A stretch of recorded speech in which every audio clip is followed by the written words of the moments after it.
Albatta bu yig'inda siz yana shu Sharq Turkiston tashkilotlari orasida hamkorlik strategiyasi yo'l xaritasi temasida maxsus so'z qildingiz hamda. Oshkorlig'i buldigan yakkacha oshkorlamaysiz yoki qanday bir yo'l xaritasi sizdingiz hamda. Tamam. Güzel. Türkçelik gap bilan boshlab qo'ying. Bu yerda yo'l xaritasi degan chog'da bu yani mening tasavvurimdagi yo'l xaritasi bo'lib manda. Bu millatning umumiy haqiqiy birlikkaga yo'l xaritasi emas. Bu qanday desa da'vo egallarida men o'sha amaliyotchan bir odam bo'lish sifatim bilan da'vo qilaman yoki shu da'voni Sharqiy Turkiston davlati zoti menga kerak. Uyg'ur millatim degan shu millatni zulmdan qutuldirib, zoti shu tuproqqa ega bo'lib, abadiy va azaliy bo'lgan hurlik bayrog'ini tiklayman deydigan bir da'vogarningki, avval o'zining shuningga qanday yetsa degan o'zining bir yo'li bo'lishi kerak-ku. Xo'sh. Yani bu o'ziga qo'ygan yo'li bo'lishi kerak. O'zim men qanday aytaman dedi. Lekin buni tashkiliy qurimga qanday aytib chiqqan chog'da bu shaxsining nimasi tashkili qanday chiqdi degan bo'ldi. Bir tashkilninki boshqalar bilan birlashib hamkorlashgan chog'da boshqalarningki sizgan xaritasi menikidan yaxshi chiqishi mumkin. Ammo masala hamma da'vogarda bo'lgan bir xususiyat o'zining qilayotgan da'vosiga sizgan chuqur bir strategik xaritasi bo'lishi kerak. Bu yerda bir reallik nuqtasidan olib aytsam 76 yılınızda bu xaritini sizgallar köp oldu.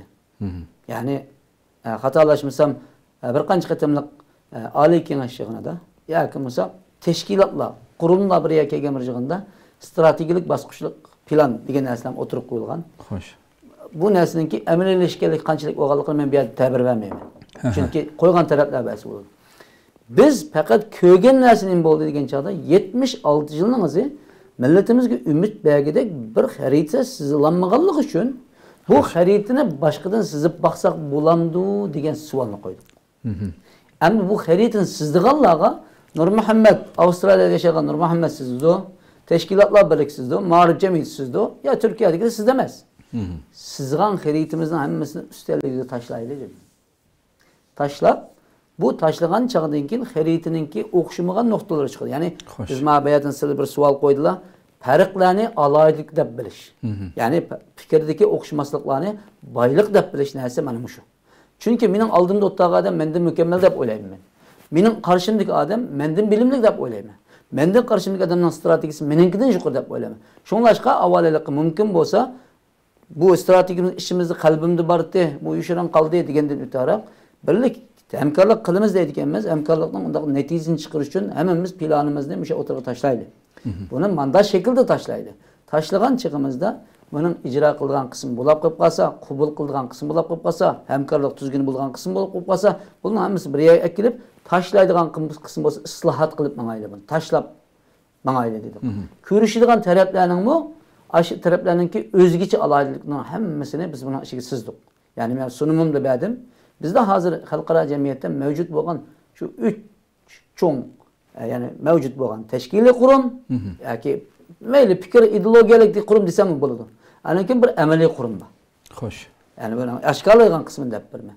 Birinchisi yani Dünya Uyg'ur Qurultiyi 2005-yildan tortib rasmiy qaytadan tashkillangan qismini deyman. Men 96-yil qurganligini inkor qilmayman. Xo'sh. Ammo 2005-yildan tortib rasmiy qurumga o'tib ameliy hareket etdi. Yani rayonlikdan xalqaralashdi. Bular bor. Andan keyin 2004-yilda Washingtonda qurilgan Sharq Turkiston surgun hukumi deydigan bir guruh bor. Bu guruh bo'limi qanday deydi degan chog'da Sharqiy Turkiston hukumatchilik, hokimiyat simbollik qilgan bir narsaniki maydonda bo'lishi bek zarur deb qaradi. Yana bir taraf bo'lsa, buni inson haqlari, demokratiya, xalqaro qonunlar bo'yicha buningki bunda bosqichlik holda achirishningki zarurligini o'tirib qo'ygan. Sharqiy Turkiston ma'arif harakati, ma'arif oilasimi o'zining strategik plansini bayatan raisimiz deb o'tdi. Bizning 4 narsamiz bo'lmaydi ekan, bu narsamiz bo'lmasa, ma davoni haqiqiy shaklda to'g'ri bir kuchga ega olmaydi ekan degani mana shu. Bundan xarit. Endi hozir yaqinqi 20 yilning ichida boshqa bir kuchimiz bor bizning. Buni biz avval shu Sharqiy Turkistonliklar kallasida bizning bir parchamiz deganni hozirdan tortib qabul qilmash kerak.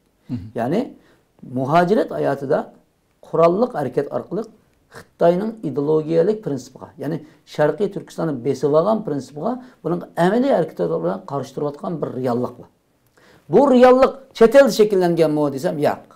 Bu reallik nima uchun shakllangan degan joyda naq shu 76 yillik tarix keldi. Bizningki 1944-yili Elixon To'ramninki Cumhur reisligida o'tirgancha 55 ming muntazam armiyamiz vardı.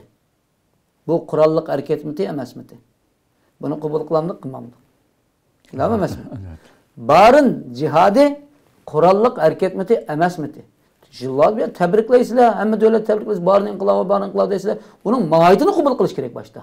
Buni mohiyatini mening tarkibim bu, mening ruhim bu. Mening qilgan jihadim degan chig'imizdan lekin buni ichiga chiqaralaymiz va buni ishimizga chiqaralaymiz. Anandan keyin 5 fevral 97'deki G'ulja inqilobimi o'xshashlam qurolliq harakatning bir qismi. Qurol bo'lmagan bo'lsa, Xitoy qurolni ishlatmaydi. Mana tushunaylik biz buni. 2009-yil Urumchida bo'lgan narsami, garchi biz qurolni mana modern warfare, avtomatlashgan tank ishlatmagan chaqdimi o'xshashlam kaltikimiz, o'zimizning qilichimiz, pichoqni ko'tarib chiqqan qurolliq harakat bo'lganligi uchun Xitoy armiyasi bu yerga 200 ming dona askarni kelib bizni bostirgan. Undan keyin bu bir qurolliq harakat bo'ldi. Hozir unda bo'lsa, shu 2016-yildan tortib vatanning ichida bo'layotgan Xitoyninki irqiy qirg'inchilik siyosiy qurolliq harakatmi emasmi degan to'xtalaylik. Bu qurolliq harakat. Chunki Xitoy bundan birinchi bo'lib foydalangan omili o'zining armiyasi, armed forces, paramilitary yoki harbiy qismi, harbiy bilan tarbiyalangan bintuan qismi, anakin ijro qiladigan ko'chiga aloyitilgan jandarma qismini o'tirg'izib, bizga qurolliq harakat ochganlik uchun bizda hali qurolliq harakatga tunishimiz nihoyat cho'nqur, ijobiy va buni qarshi olgan, olqishlagan shaklda bo'lishi muhim deb qaraganligim uchun muhojirat shakllangan, ya'ni 20 yilning, balki 30 yil bo'lishi mumkin. 20 yilning ichida hamda amaliyot yuz ko'rindi. Ya'ni xabarlar chiqdi. Shakllanib, hozir hamda bizning shu Suriyada davlatida tasvirlanyapti, huquqlar berildi, xalqaro xabarlarga chiqdi.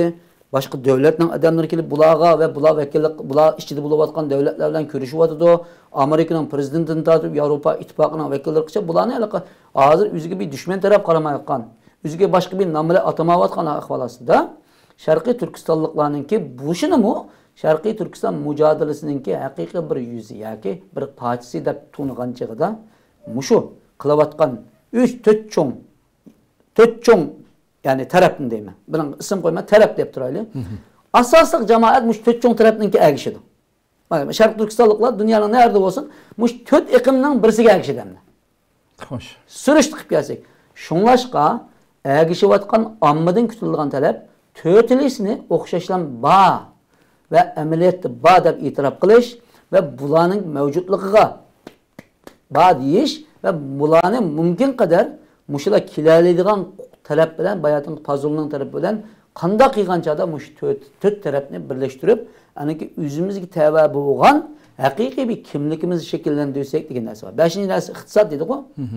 Iqtisod degan narsada bizga tashqi dunyodan iqtisod kelmaydiganligi hozir reallik.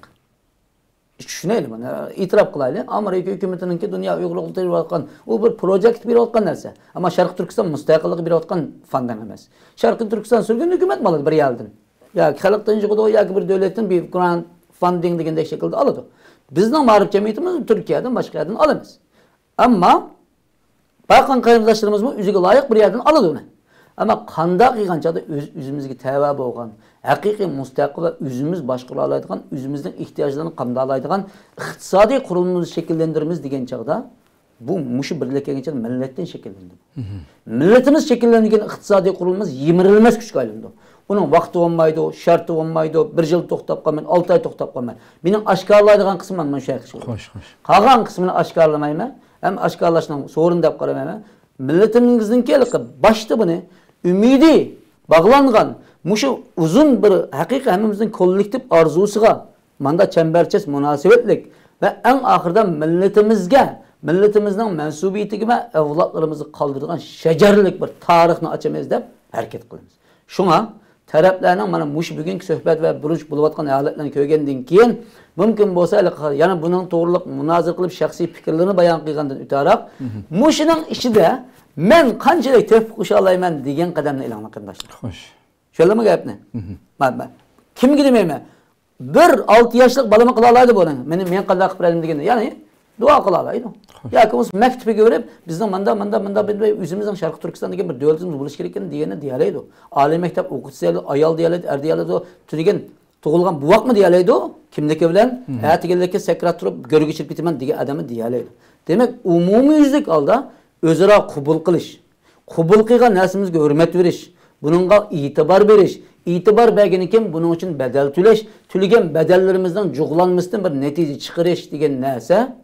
Mana bu kıtımlık ıslahatımızdan, bu kıtımlık hemkarlık prensipimizden ve bunundikin icra kılgan siyasetlerimizden ki yol haritesi edip karayım. Rahmet. Köpten köp rahmet. Allah razı olsun.